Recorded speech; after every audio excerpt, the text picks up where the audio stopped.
সম্ভবত 1978-এ আমি Chakma circle chief হিসেবে অধিষ্ঠিত হওয়ার পর, যেখানে রাষ্ট্রপতি জিয়াউর রহমান উপদেষ্টা পাঠিয়েছিলেন একটি অধিষ্ঠান দরবারে, তারপর তার কাছে কৃতজ্ঞতা জানানোর জন্য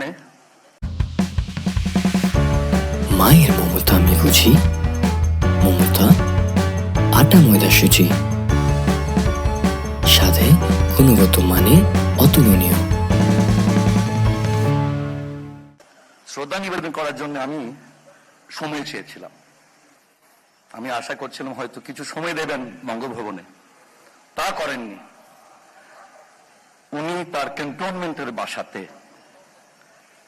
আমাকে, তখন তার উপদেষ্টা পরিষদের সদস্য রাজমাতা বিনীতা রায় ছিলেন, আমার দাদি, উনি সহ নৈশভোজে, ওখানেই আমার বেগম জিয়ার সাথে প্রথম দেখা। এবং উনি অনেক মায়া, মমতা, আতিথেয়তা দেখিয়েছিলেন আমাদের পরিবারের প্রতি, আমি যেটা কোনোদিন ভুলব না। আর শহীদ রাষ্ট্রপতি জিয়ার কথা পরে আজকে বোধহয় সুযোগ হবে না, বেগম জিয়ার আমার জানা মতে অন্যান্য অনেকের মধ্যে, অনেক কিছু দেশের, কিন্তু আমি পার্বত্য চট্টগ্রাম প্রেক্ষিত আনছি।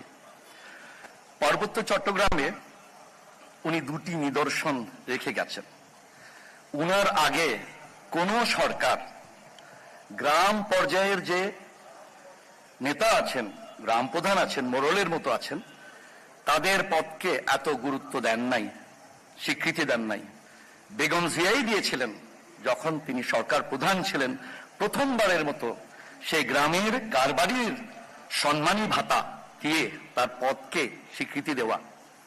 যদিও বা সেই সম্মানী ভাতার পরিমাণ পরবর্তী সরকার আজ অবধি খুব একটা বেশি হয়নি, তথাপিও বলবো সেটা যে সেই 4000-এর অধিক গ্রামের কারবারের ভূমিকা, এখন 500-এর অধিক নারী কারবারি হয়েছে।